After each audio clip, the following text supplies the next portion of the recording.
उल्लासनगर समाचार में आप सभी का स्वागत है।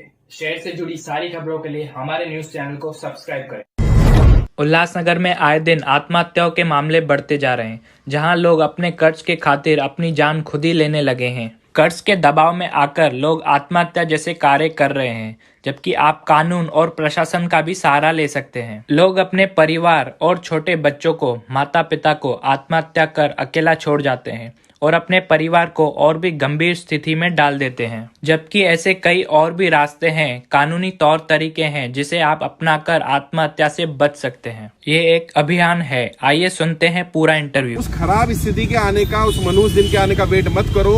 आपको पहले ही पता चल जाता है कि मेरी अगले महीने स्थिति नहीं है। 2 महीने पहले पता चलता है कि मैं अभी EMI नहीं पे कर पाऊंगा। अब आप इंतजार करते रहते हो कि 3 EMI बाउंस हो जाए। 3 EMI का मतलब 90 दिन। 90 दिन के बाद वो हो जाएगा NPA। जब आपको पता है 2 महीने बाद मैं EMI नहीं दे पाऊंगा, तो अभी बैंक में जब आप EMI भर रहे हो तब बैंक में जाकर के लेटर दो कि साहब मेरी स्थिति आज वैसी नहीं है जब मैंने लोन लिया था, जब जैसी स्थिति थी। अगले 2 महीने बाद मैं EMI नहीं भर पाऊंगा। अब मुझे कोई विकल्प दिया जाए। बैंक क्या क्या विकल्प दे सकता है? बैंक 3 विकल्प दे सकता है। पहला विकल्प होता है आपको कुछ समय दे दे। 6 महीने का, 1 साल का, 2 साल तक का बैंक को समय देने का अधिकार है अगर आपकी स्थिति खराब हो जाती है। कई लोगों ने बताया घर में जो कमाने वाला था वही एक्सपायर कर गया। अब कहां से EMI देगा? बैंक को पता ही नहीं है स्थिति खराब है इतनी। आप फोन नहीं उठा रहे, आप उनके लेटर के जवाब नहीं दे रहे। आप बैंक को पहले ही बता दो कि भाई मेरी स्थिति खराब हो सकती है, अब मैं नहीं पे कर पाऊंगा, मुझे समय दे। या तो बैंक समय दे देगा। समय नहीं देगा तो बैंक दूसरा क्या कर सकता है? लोन रीस्ट्रक्चर कर सकता है। रीस्ट्रक्चरिंग क्या होती है? आपकी EMI को कम कर देगा। आपका तो मेरी सैलरी थी 50,000 रुपये महीना, मैं 30,000 रुपये महीना EMI भर पा रहा था आराम से। अब मेरी नौकरी छूट गई या मेरी नौकरी नहीं है, या मेरी नौकरी की मेरी सैलरी कम हो गई, 25,000 रह गई, मैं 30,000 की EMI नहीं पे कर सकता। तो बैंक से रिक्वेस्ट करो कि मेरी EMI को उस रेंज में 15,000, 12,000 जितनी आप कर सकते हो उतनी रेंज में ले लेगा। इसको रीस्ट्रक्चरिंग बोलते हैं। रीसेटलमेंट कर सकता है, रीफाइनेंस कर सकता है, पुराना लोन क्लियर करके नया लोन दे सकता है आपको। आपकी EMI अब नई वाली जो बनेगी वो कम बन सकती है। एक लीन पीरियड होता है। लीन पीरियड मतलब जिसमें आपको EMI या इंटरेस्ट पे नहीं करना, ऐसा भी लीन पीरियड लिया जा सकता है 6 महीने से लेकर के 2 साल तक का। बैंक से जाकर के बात करो कि मेरी स्थिति खराब है और जेन्युइन जो स्थिति है वो बताना। और बैंक से कुछ भी कम्युनिकेशन करो, बार बार बोल रहा हूं, बैंक से रिटर्न कम्युनिकेशन करो। बैंक क्या करता है आपको? जब भी कोई कम्युनिकेशन करता है नोटिस भेजता है। क्यों भेजता है? बैंक पागल है क्या? बैंक इसलिए भेजता है कि जब आप इन नोटिस का जवाब नहीं दोगे आप डिफॉल्टर हो जाओगे। उसके पास 5 नोटिस होंगे, वो कोर्ट में जाएगा, देखो जी हमने तो इतनी बार इनको बताया था। अच्छा तुम्हारे पास 10 होंगे तो जज तुम्हारी बात मानेगा कि देखो जी मैंने बैंक को बताया था मेरा व्यापार बंद हो गया है, मैंने बैंक को बताया था मेरी EMI नहीं दे पाऊंगा, मैंने बैंक को बताया था मेरा लोन रीस्ट्रक्चर कर दो, मैंने बैंक को बताया था मेरी EMI कम कर दो, मैंने बैंक को बताया था मेरे घर में कोई बीमार हो गया है, मैंने बैंक को बताया था कि मेरी स्थिति खराब हो रही है। बैंक को कोई सपना नहीं आएगा कि आपकी स्थिति आज खराब है। बताना पड़ेगा। अगर बताओगे तो बैंक आपकी बात सुनेगा। अभी गाड़ी में भी हम आ रहे थे तो एक व्यक्ति को बताया गया, उसने जाके बैंक में बात की, EMI जा रही है उसने कहा जी मैं अगले महीने से पे नहीं कर पाऊंगा, मुझे कम से कम 2 साल का समय दे दो। बैंक ने कहा 2 साल का समय नहीं मिलेगा आपको, मैक्सिमम मैं 6 महीने का समय दे सकता हूँ। और वो कह रहा सर क्या करना? मैंने 6 महीने मिल गए ना, पहले 6 महीने का ले ले। 6 महीने में जब 5 महीने हो जाए फिर जाकर के एप्लीकेशन लगाओ कि मेरी स्थिति अभी भी ठीक नहीं हुई। अगर नहीं हुई है, अगर ठीक हो जाए, ऊपर वाला करे, कोई काम चल जाए, कुछ हो जाए तो भरना शुरू कर दो। लगातार 3 इंस्टॉलमेंट बाउंस मत होने देना, क्योंकि अगर लगातार 3 इंस्टॉलमेंट बाउंस हो जाती है तो उसको NPA डिक्लेयर किया जा सकता है। ऑल्दो बैंक इतनी जल्दी NPA नहीं करता। कारण क्या है? सारे बैंक शेयर मार्केट में लिस्टेड है, और अगर किसी बैंक का NPA 18-20% से ज्यादा दिखने लगेगा तो उसके शेयर की वैल्यू कम हो जाएगी। तो इसलिए जल्दी से बैंक भी NPA डिक्लेयर नहीं करता। लेकिन लगातार 3 इंस्टॉलमेंट यानी 90 दिन तक अगर आपके अकाउंट में कोई ट्रांजेक्शन नहीं होती है तो ये माना जाएगा कि आप डिफॉल्टर हैं। तो इसका इलाज क्या है? मान लो आपकी EMI है 20,000 रुपये महीने की, आप क्या करो 5,000 रुपये डाल दो। अभी क्या होगा? ट्रांजेक्शन हो गया अकाउंट में, और अपने अकाउंट में नहीं डालनी, लोन अकाउंट में डालनी है। हर एक का लोन अकाउंट नंबर अलग होता है और पर्सनल अकाउंट अलग होता है। आप क्या करते हो? आपके लोन अपने अकाउंट से ही किस्त कटती है तो आप अपने अकाउंट में पैसा डालो, अपने में मत डालो। अगर पूरी किस्त डालनी है तो अपने में डालो, अगर पार्ट पेमेंट डालनी है तो लोन अकाउंट में डालो। अब क्या होगा? उनकी स्टेटमेंट में आ जाएगा किसी ने 5,000 रुपये डाले। अब अगर कल को कोर्ट जाएगा बैंक कि आप डिफॉल्टर हो तो आप दिखा सकते हो। देखो जी, अगर मैं डिफॉल्टर होता, सर अभी मेरी भी 3 किस्तें टूट चुकी है, मुझे फोन आ रहा है बार बार। 3 नहीं टूटनी चाहिए थी, अगर टूट गई तो अभी 10 इसका तारीख इलाज को तीसरी किस्त भी मतलब टूट गई थी। हो गई, नहीं भर पाया। हाँ अभी टूट गई, फोन आ रहा तो था। बाद में बता देता हूँ। अगर एनपीए हो गया है तो इसका भी इलाज है। बैंक में जाओ, रिटर्न में एप्लीकेशन, ओरल नहीं रिटर्न में दो कि मेरी 3 इंस्टॉलमेंट बाउंस हो गई है, ये रीजन है, आगे से मैं इसको कंटिन्यू करने की कोशिश करूंगा, मुझे इन 3 इंस्टॉलमेंट के लिए समय दे दिया गया। तो बैंक के पास ये भी अधिकार होता है कि वो 3 इंस्टॉलमेंट को ऐसे ही होल्ड रखे और आगे की कंटिन्यू कर दे। तो क्या होगा, आपका आगे का कंटिन्यू हो गया। अब 3 में जब थोड़ा सा पैसा है, थोड़ा थोड़ा करके 6 महीने साल भर में वो 3 क्लियर कर दो। फिर भी अगर 3 क्लियर नहीं होते तो कम से कम 1 जरूर क्लियर कर देना। 90 दिन डिफॉल्ट नहीं होना चाहिए एक फाइनेंशियल ईयर में। अभी जैसे अप्रैल 31 मार्च तक है फाइनेंशियल ईयर, इसमें नहीं होगा, अगले साल में फिर आपको 90 दिन का समय मिल जाएगा। तो बैंक से बात करो, कम्युनिकेट करो। अभी आपने ट्रेनिंग अटेंड कर ली होगी, मुझे नहीं मालूम करी कि नहीं करी, अटेंड करो। उसमें कर्जे से बाहर निकलने के 20 से ज्यादा तरीके बताए गए हैं। कोई ना कोई तरीका आपके काम जरूर आ जाएगा। आप अपने स्तर पर भी लड़ाई लड़ो, मैं भी लड़ रहा हूँ, साथ मिलकर के लड़ाई लड़ेंगे तभी सफलता मिल पाएगी। अगर आप ये सोचो खाली मैं करता रहूं और आप कुछ ना करो, ऐसे नहीं चलेगा। आपको 3 काम करने हैं इस लड़ाई को सफल बनाने में। सबसे पहला तो अपना फॉर्म भरो और अपने आसपास ऐसे जो परेशान लोग हैं उनका फॉर्म भरो, क्योंकि आज नहीं तो कल वित्त मंत्रालय बुलाएगा, ये श्योर हो गया। जब 25,000 फॉर्म भेजे थे ना तो सरकार इसको सीरियसली नहीं ले रही थी। जब ये फॉर्म 50,000 हुए तो सरकार पे थोड़ा सा दबाव पड़ना शुरू हो गया, कुछ हो रहा है भाई। जब 1 लाख हुए तो हलचल ज्यादा हुई, 1.5 लाख हुए तो और ज्यादा दहशत होनी शुरू हुई। अभी 2 लाख होने वाले, 1,75,000 ज्यादा फॉर्म हो गए। अब सरकार को ये समझ में नहीं आ रहा कि इनसे बात नहीं करेंगे तो ये संख्या बढ़ती जा रही है, और बात करेंगे तो फंसेंगे। वैसे आपके लिए मैं जल्दी सुप्रीम कोर्ट में भी एक PIL लगाने जा रहा हूं, और उस PIL में सिर्फ एक ही बात पूछ रहे हैं, क्या सरकार अमीरों की तरह आम इंसान का कर्जा माफ करेगी या नहीं करेगी? हाँ या ना में जवाब दे दे। लेकिन मुझे मालूम है ये सवाल इतना आसान नहीं है, क्योंकि हाँ कहते हैं तो फंस जाएंगे, ना कहते हैं तो भी फंस जाएंगे। कई लोग मुझसे पूछ रहे सरकार जवाब क्यों नहीं दे रही? सरकार जवाब क्या दे? सरकार क्या जवाब दे कि मैं आम इंसान का लोन माफ नहीं कर रहा या कर रहा हूं? सरकार को क्या बोलना चाहिए? अगर बोले कि कर रहे हूं तो जिन अमीरों ने सरकार को पैसे दिए हैं वो कहेंगे भाई हमने पैसे दिए थे, तुम्हारी सरकार हमने बनवाई, लोन हमारा माफ करना था कि गरीबों का माफ करना था? और अगर कहें कि नहीं कर रहा तो जी गरीबों ने वोट किया है, वो कहे अच्छा बेटे। और सरकार को एक और डर है, वैसे तो रिकॉर्ड हो रहा है लेकिन मैं बता देता हूं, सरकार को ये डर है कि किसानों की तरह अगर ये लोग आके बैठ गए तो फिर क्या होगा, क्योंकि एक बार बेइज्जती हो चुकी है। वैसे हमारी कोई लड़ाई नहीं है किसी सरकार से, किसी नेता से, लेकिन उन्हें तो ये लग रहा है कि भैया जनता परेशान है। वित्त मंत्रालय भी जब गए लास्ट टाइम फाइल लेकर के, आपने वीडियो भी देखा होगा, वीडियो मैंने डाला था, वित्त मंत्रालय के अधिकारियों ने बोला है ऑफ रिकॉर्ड कि आप बहुत अच्छा काम कर रहे हो, हम पर भी कर्जा है। अब बताओ क्या करोगे? अरे हम पर भी कर्जा है, आप अच्छा काम कर रहे हो। यहाँ भी कई सरकारी एम्प्लॉय है, भाई क्या करता है सरकारी में सैलरी कम होती है तो थोड़ा बहुत इधर उधर से लोन लेके वो कुछ व्यापार कर लेता है, काम धंधा कर लेता है, और इसमें कोई बुराई भी नहीं है। अभी क्या वो उसका धंधा चौपट हो गया, अब वो परेशान हो रहा है, क्या करूं मैं? तो उन्होंने कहा आप काम अच्छा कर रहे हो, लेकिन सरकार के साथ समस्या ये है कि सरकार माफ करे तो फंसे और ना माफ करे तो फंसे। कह रहे हैं आपने ऐसी स्थिति डाल दी है। तो भैया मेरा तो मानना एक ही है, सरकार में बैठे कुछ लोग ये कह रहे थे कि लोग परेशान नहीं है। अभी 3-4 दिन पहले वित्त मंत्रालय का स्टेटमेंट आया कि अब कोरोना की आपदा से लोग उबर चुके। मैंने उनसे एक ही बात बोली कि आप आके मेरे साथ देखो तो सही, अब ज्यादा दिक्कत आ रही है। उस समय तो लोगों ने अपना पैसा कहीं से उधार लेके, यहाँ से लेके, वहां से लेके कोरोना का टाइम निकाल दिया, लेकिन कभी तो देना पड़ेगा ना। बिल्कुल आज दिक्कत आनी शुरू हुई और बहुत सारे लोगों ने सुसाइड किया है।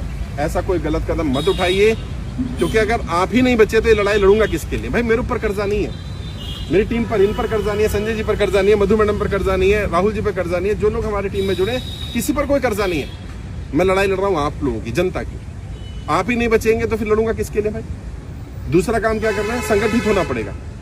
अभी जैसे एक बहन आई, उनको घर से निकाल दिया गया, कमाई का कोई साधन नहीं है, उनका मकान की कीमत 16 लाख रुपए वो बता रही है और 6 लाख 7 लाख रुपए मकान बेच दिया गया। फिर इस तरह का फ्रॉड मत करो लोगों के साथ। कैसे कैसे घर बनता है, लोगों को शर्म नहीं आती है कि बैंक उनका घर छीन ले।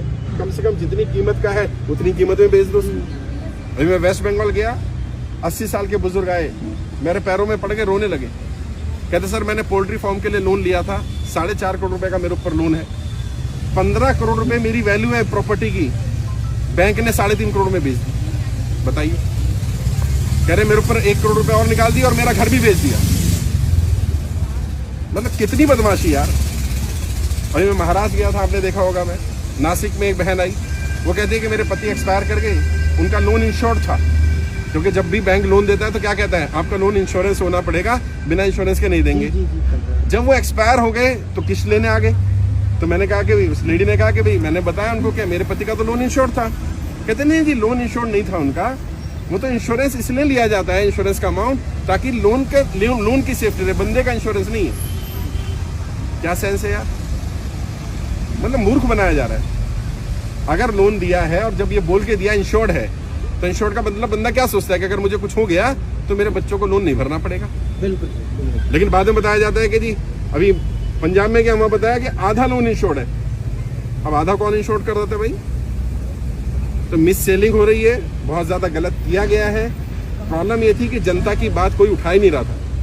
यहाँ भी कल मैं नोएडा में था, लोगों ने कहा सर सबसे बड़ा काम आपने पता क्या किया। मुझे लग रहा था मैं ही कर्जे में हूँ। जब यहाँ के इतने लोगों से मिला, मैंने कहा भाई मैं अकेला नहीं हूँ। हिम्मत बन गई कि यार इतने सारे लोग हैं और हम साथ मिलकर के लड़ाई लड़ लेंगे। मैं आपकी लड़ाई तभी लड़ पाऊंगा जब आप अपनी लड़ाई लड़ने को तैयार होगे। किसी के साथ बदतमीजी मत करना। हम तभी सफल हो पाएंगे जब हमारी तरफ से कोई गाली गलौज बदतमीजी ना हो। लेकिन अगर कोई तुम्हें गाली गलौज कर रहा है, बदतमीजी कर रहा है, मिसबिहेव कर रहा है, उसकी रिकॉर्डिंग कर लो। और आपका भाई इतना कमजोर नहीं है, अगर हम उस रिकॉर्डिंग हमें मिल जाएगी, हम उस पर एक्शन लेंगे। अभी कई NBFC कंपनीज बंद कराई गई है, कई रिकवरी एजेंट्स को पकड़ा गया है। मैंने रिकवरी एजेंट पे वीडियो भी डाली थी, 90% रिकवरी एजेंट नकली है, फर्जी है।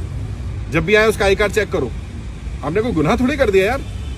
अभी कल भी क्या हुआ, राजस्थान में आकर के बैठ गया एक घर में, 2 घंटे से बैठा हुआ है, महिलाएं घर पर है, पुरुष है नहीं, अधिकारी नहीं है। आधे घंटे से ज्यादा किसी रिकवरी एजेंट को आपके घर बैठने का अधिकार नहीं है। सर मेरे घर पे भी आए थे, मेरी वाइफ से बदतमीजी की। जब उन्होंने आई कार्ड मांगा तो आई कार्ड नहीं दिखाया, ऊपर से गाली भी निकाली। रिकॉर्ड कर लो सर मैं घर पे नहीं था, वाइफ से बच्चा था छोटा। रिकॉर्ड कर लो, रिकॉर्ड करो, क्योंकि आपको अपने अधिकार नहीं पता है, इसलिए वो आप पर चढ़ रहे हैं। क्या क्या मांगो, आई कार्ड मांगो, फिर रिकवरी का एक उनको ऑर्डर मिलता है, जॉब ऑर्डर जिसको बोलते हैं, कि आपको ऑर्डर मिला है दिखाइए जरा, वो पेपर होना जरूरी है। प्लस उनके पास DRA का लाइसेंस या सर्टिफिकेट होना जरूरी है।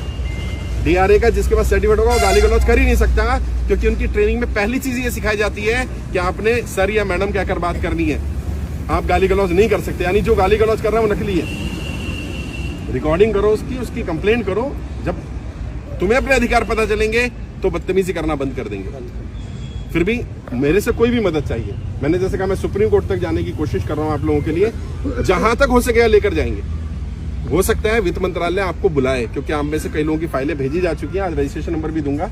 हो सकता है आपको कॉल आ जाए, हो सकता है आपको वहां से मैसेज आ जाए, हो सकता है कोई बंदा आ जाए। जेन्युइन स्थिति बताना अपनी, और जो सच है वो बोलना। देखो, क्योंकि सरकार से छुपा नहीं पाओगे, सरकार को तुम्हारी स्थिति पता चली जाएगी।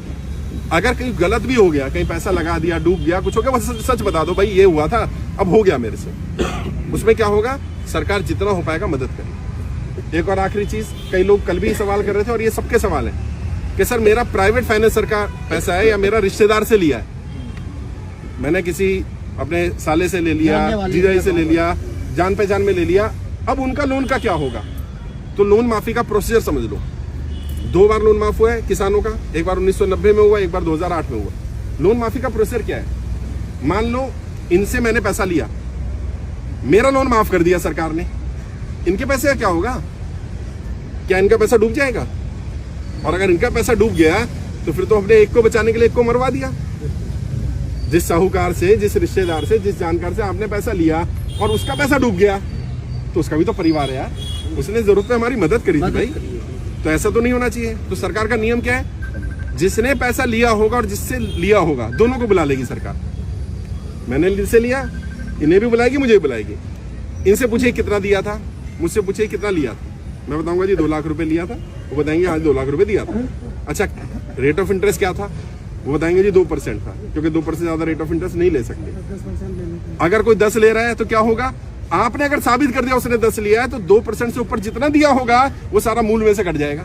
टेंशन नहीं खत्म, टेंशन नहीं खत्म, टेंशन नहीं खत्म, कुछ नहीं करना। सरकार के पास सारे नियम है। अगर मान लो आपसे 10% लिया, 2 साल आपने पैसा पे करा, अब पता चला आपने जितना लिया था उससे ज्यादा दे दिया, अब सरकार उनको बुलाएगी, भैया 1 मिनट पहले मैं एक्सप्लेन कर दूं फिर सवाल भी ले लूंगा। अब सरकार उनको बोलेगी भैया तूने 2% से ऊपर लिया है, ये जायज नहीं है। और कौन लोन दे सकता है? जिसके पास एनबीएफसी का लाइसेंस हो, अदरवाइज वो लैंडिंग कर ही नहीं सकता। अगर लाइसेंस नहीं है तो भी दिक्कत आएगी उसको। फिर भी अगर वो साबित कर देता है कि मैंने 2 लाख रुपए दिया था और मैंने 2 लाख लिया था और ब्याज कम था, 2% के आसपास था, तो इनका पैसा सरकार दे देगी 2 लाख रुपए और मेरा माफ हो जाए। अगर जेन्युइन केस होगा तो होगा। अगर कोई कहता है कि किसी ने झूठा लगा दिया जी, तो सरकार के पास सारे प्रूफ होते हैं। सरकार की एजेंसियां इतनी कमजोर नहीं है। हम यहाँ आए हैं तो आपको पता नहीं है, इंटेलिजेंस को ये रिपोर्ट है कि मैं यहाँ हूँ। मैं कल नोएडा था तो मुझसे पहले इंटेलिजेंस के लोग वहाँ पहुंच गए थे। वो रिपोर्ट देके जाते हैं कितने लोग आ रहे हैं, कहाँ मिल रहे हैं। हमें कोई दिक्कत नहीं, हम कोई गुनाह तो कर नहीं रहे, खुल करके सामने बात रख रहे हैं। किसी को 1 रुपया भी नहीं देना है। मैंने बार बार बोला ये अभियान पूरी तरह निःशुल्क है और तुम में से भी किसी ने किसी से 1 रुपया नहीं लेना जिससे फॉर्म भरवाओगे। कई लोग क्या कर रहे हैं, फॉर्म भरवाने नाम पे 10 रुपए ले रहे हैं, 5 रुपए ले रहे हैं। देखो 10-5 रुपए से कुछ होता नहीं है, लेकिन एक तो तुम्हारी भी नीयत खराब होगी, प्लस सामने वाले को गलत मैसेज जाएगा। यार बदनाम मत करो कि इतना पवित्र काम हो रहा है और इससे बड़ा पुण्य का काम नहीं है। 10,000 से ज्यादा लोगों को हम सुसाइड करने से बचा चुके हैं। सोचिए, कल भी एक व्यक्ति आए, उन्होंने कहा सर मैंने और मेरी पत्नी ने डेट तय कर ली थी कि हम 13 सितंबर को मर जाएंगे। कह रहे 9 सितंबर को मैंने आपकी वीडियो देख ली तो मुझे हिम्मत मिली कि नहीं यार, कोई व्यक्ति है जो हमारे लड़ाई लड़ रहा है। कह रहे मैंने फॉर्म भरा, मैंने आपकी ट्रेनिंग अटेंड करी, अब मुझे कम से इतनी तो अकल आ गई कि अब मैं मरूंगा तो नहीं। भाई गलती करी दूसरे ने, सजा दे दो अपने आप को। ये क्या यार मूर्खता है? तो आपने थोड़ी कर्जे पे अपने आप को डाला। और ईमानदारी से बताना, जितने भी लोग हो, क्या कोई इच्छा से चाहते हो किसी का पैसा मार लो? नहीं। हर कोई पे करना चाहता है। प्रॉब्लम क्या है? और पे कर रहे थे, समय दे दो। कोरोना की वजह से नहीं कर पाए। मैं क्या कह रहा हूँ भाई, जिनका लोन माफ हो सकता है उनका माफ कर दो, जिनका माफ नहीं हो सकता 2 साल का समय दे दो। ना इंटरेस्ट लगेगा, ना पेनल्टी लगेगी, ना कुछ लगेगा। 2 साल तक, 2 साल में अपने आप स्थिति ठीक कर लेगा। बिल्कुल। और मुझे उम्मीद है सरकार अब हमारी बात सुनेगी, क्योंकि सरकार को भी अब समझ में आ गया कि एक समस्या गंभीर है। जैसे मैंने कहा, जब 25,000 थे तो नहीं सुन रही थी, अभी 2 लाख होने वाले तो सुन रही है। सोचो जिस दिन 20 लाख होंगे, जिस दिन 1 करोड़ होंगे, आज नहीं तो कल सरकार को कर्जा माफ करना पड़ेगा। तब तक आपके पास एक ही विकल्प है कि आप बैंक में जाकर के समय ले लो। अगर बैंक समय नहीं देता, लेटर लिख करके दे दो, बस इतने काम हो गया। अब EMI नहीं भी भरोगे अगर वो लेटर नहीं लेते हैं, इसलिए हाँ, ये भी एक प्रॉब्लम आ रही है, बैंक वाले लेटर नहीं ले। वैसे तो ये अधिकार है आपका, क्योंकि बैंक ने कोई लेटर भेजा तो बैंक का आप रिसीव करते हो, तो बैंक को लेना चाहिए, फिर भी नहीं ले रहा। कोई बात नहीं, बैंक की ब्रांच का एड्रेस है, स्पीड पोस्ट करा करके उसकी रसीद रख लो। स्पीड पोस्ट पे रसीद मिलती है। अब जब कोर्ट में जाएगा, आपके पास लेटर की कॉपी होगी, स्पीड पोस्ट की रसीद होगी, जज साहब को दिखाना, जज साहब इस डेट को मैंने भेजा था और मैं जब बैंक गया था इन्होंने लिया भी नहीं था। और जब मैनेजर मना करे लेने को तो उसको बोलना लिख कर दे कि मैं नहीं ले रहा। डरना नहीं है, सरकारी वाला तो ले ही लेगा, क्योंकि उसको पता है मेरी नौकरी चली जाएगी। प्राइवेट वाले थोड़े नखरे करते हैं, ये लेटर नहीं ले रहे। उसको बोलो देखो आप नहीं लोगे, उसको बोल देना आप नहीं लोगे, मैं स्पीड पोस्ट कराऊंगा, आपके पास लेटर पहुंच जाएगा, मेरे पास रसीद आ जाएगी। लेना तो आपको पड़ेगा ही, बेहतर है अभी ले लो, क्यों मेरे भी 25 रुपए खराब कर रहे हो। जब उसे पता चलेगा तुम्हें पता है अपने अधिकार, तो ले लेगा। और उसको बोलो कि इस पर रिसीविंग करके दे दो कि मैंने लेटर दिया था, बस इतना ही काफी। सरेंडर कर दो, आपने फ्लैट लिया, सरेंडर कर दो। हाँ कोई बात नहीं। अब किसकी प्रॉपर्टी का लोन हो सकता है, गोल्ड का लोन हो सकता है, गाड़ी का लोन हो सकता है, तो वो क्या कहते हैं, 3 किस्तें बाउंस होने के बाद वो कहते हैं भैया अब आपका NPA होने वाला है, आप सरेंडर कर दो, नहीं तो हम कब्जे की प्रक्रिया शुरू करें। वो कर सकते हैं, उन्हें अधिकार है। मैंने इसलिए कहा कि 3 किस्तें बाउंस मत होने दो बस। फिर भी अगर हो जाती है तो आप सेटलमेंट के लिए टाइम मांग लो। बैंक से कोई भी कम्युनिकेशन बंद मत करना। फोन आते हैं, फोन नहीं उठाना, मिलना नहीं, नोटिस का जवाब नहीं देना, इससे पता चलता है आप डिफॉल्टर। बेहतर ये रहेगा कि आप फोन भी उठाओ, बात भी करो, बैंक भी जाओ, मिलो भी, अपनी बात करते रहो, तो वो समय देता रहेगा। एक्चुअल में हमें करना क्या है, सीधी सी बात है, हमें इतना समय ले लेना है जितने दिन में वित्त मंत्रालय से जवाब आ जाए। आज मैं आपको रजिस्ट्रेशन नंबर आपका दे ही दूंगा, अब आपका हाथ और मजबूत हो जाएंगे। आप बताओ मेरा ये फाइल नंबर है, मैं आपको जो दे रहा हूँ फाइल नंबर दे रहा हूँ, वित्त मंत्रालय में सभी की फाइलें भेजी गई हैं, उनका एक रजिस्ट्रेशन नंबर यूनिक तैयार किया गया है। वो रजिस्ट्रेशन नंबर लेकर के जाओ और बैंक को बोलना कि ये मेरा फाइल नंबर है, वित्त मंत्रालय में मैंने फाइल भेजी हुई है, मैं कर्जा मुक्ति अभियान से जुड़ा हूं, कम से कम मुझे 1 साल का समय दे दो। 1 साल का समय सब मांगो, किसी को लग रहा है कि 1 साल का नहीं देगा तो भी मांगो, अपनी तरफ से मत सोचो कितना देगा नहीं देगा। घबराना नहीं है, डरना नहीं है, लड़ेंगे और सफल होंगे। मुझे पूरा विश्वास है कि सरकार जनता की बात सुनेगी, जनता की बस संख्या बल दिख जाए उसे। अभी वो दिख नहीं रहा था ना, अब दिखने लगा। अब उन्हें ये भी डर है कि ग्राउंड पे मिल रहा है। अभी मैं वेस्ट बंगाल होकर के आया, अभी मैं महाराष्ट्र होकर के आया, पंजाब होकर के आ गया, मैं गुजरात हो आया हूँ, अभी मैं मध्य प्रदेश जाने वाला हूँ, राजस्थान जाने वाला हूँ, यूपी होकर के आया हूँ, मैं देश के हर राज्य में जा रहा हूँ, हर डिस्ट्रिक्ट में जा रहा हूँ। और आप हैरान होंगे जान करके, कई कई जगह तो 500-500 हजार लोग आ रहे हैं। महाराष्ट्र में एक गांव में क्या पूरा गांव कर्जे में, आप वीडियो देखना, वो 650 लोग थे जिन्होंने फॉर्म भरा एक ही गांव के। वो कह रहे साहब किसान क्रेडिट कार्ड के नाम पे हमें लोन दे दिया, अब हमारी फसल खराब हो गई है, बैंक वाला सुन नहीं रहा, कह रहे हम तो फसल जब्ती कर लेंगे, आपकी जमीन जब्ती कर लेंगे। ऐसी बदमाशी नहीं चलेगी। बैंक वालों को भी समझना चाहिए कि आज स्थिति खराब है और आप अपना एक और काम कर लो, जो भी आपकी स्थिति हुई है उसको विस्तार से लिख कर रखो, कल को पुराना ना करे आपको कुछ हो जाए। कल को वित्त मंत्रालय बुला ले तो मंत्री के पास समय नहीं होता इतना, 1 मिनट का समय भी नहीं देंगे, वो कहेंगे तुरंत बताइए क्या है, आपका कुछ है ही नहीं लिखा हुआ, अपनी पूरी व्यथा लिख दो। जी मैं ऐसा व्यापार कर रहा था, ये कर रहा था, वो कर रहा था, नोटबंदी आई, इससे ये दिक्कत आई, जीएसटी आई, जो भी दिक्कत आई, लॉकडाउन लगा उस दिन से मेरे पास ये दिक्कत आई, उससे पहले मैं भर पा रहा था, ये हो रहा था, वो हो रहा था, अब नहीं कर पा रहा हूँ। अब वित्त मंत्रालय क्या करेगा, आपकी फाइल निकलवाएगा, इनकम टैक्स की फाइल, बाकी फाइलें, किसने पहले कितना रिटर्न भरा है, बाद में कितना भरा है, सामने आ जाएगा। अगर मानो उससे पहले आपकी ईएमआई सही जा रही थी, लॉकडाउन के बाद दिक्कत आई, तो सरकार को पता चले ना लॉकडाउन से दिक्कत आई है, कुछ नहीं छुपेगा जो जेन्युइन है। भैया कई लोग यहाँ फ्रॉडी भी घुस गए हैं, ऐसे ही कर्जा मुक्ति के नाम पे फ्रॉड कर रहे हैं, पैसा मांग रहे हैं कि 2000 रुपए दे दो मैं लोन माफ कर दूं। भैया कोई ऐसे पैसे लेके लोन माफ नहीं कर सकता। और मैंने बार बार कहा है, फिर कह रहा हूँ, किसी को 1 रुपया भी नहीं देना। अगर कोई मेरे नाम से, मेरी टीम के नाम से पैसा मांगे, तुरंत पुलिस में कंप्लेंट कर दो, तुरंत। ये यार लोग वैसे परेशान हैं, लोगों की दिक्कतें इतनी ज्यादा है, किसी की मजबूरी का फायदा नहीं उठाना चाहिए। और वो लोग भी जो ऐसा कर रहे हैं उन्हें भी कहना चाहता हूँ, देखो इंसान के गरीब का कुछ नहीं होता, लेकिन गरीब का या तो दुआ है या बद्दुआ है, और गरीब की बद्दुआ भी और दुआ भी दोनों लगती है साथ। अगर उसके दिल से बद्दुआ निकली, लग जाएगी।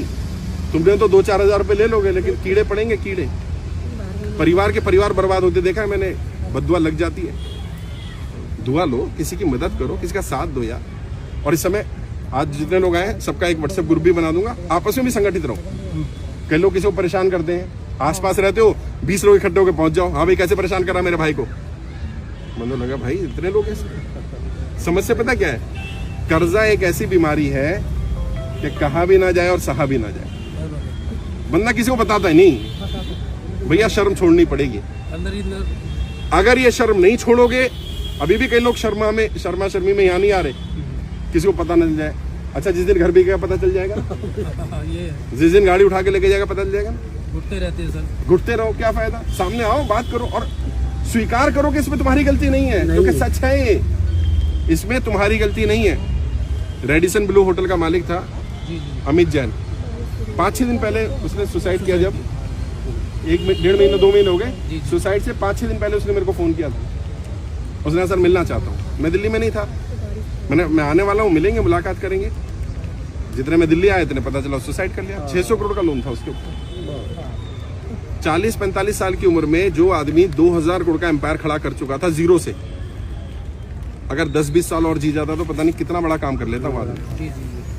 लेकिन वही रोज प्रेशर, इतना प्रेशर दिया, मर गया वो।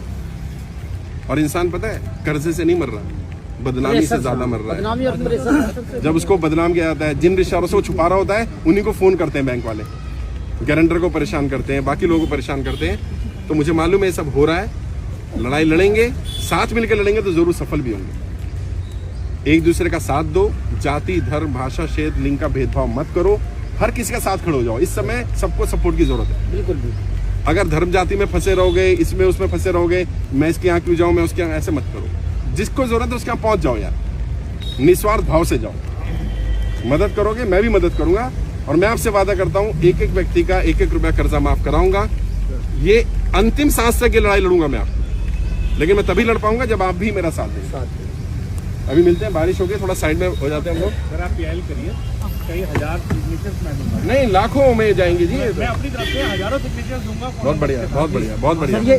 सर ये आपसे मिलने के लिए छत्तीसगढ़ से आए हैं 2 जने। अरे द्वारका मैं तो आने वाला हूँ, रायपुर आ रहा हूँ मैं, इवेंट होने वाला है। नहीं, बारिश हो रही है, शेड में हम लोग बैठ सकते हैं। ये भी छत्तीसगढ़ से आए हैं, 2 जने आए हैं। अच्छा, अभी बारिश हो रही है, थोड़ा तबीयत खराब ना हो जाए आप लोग।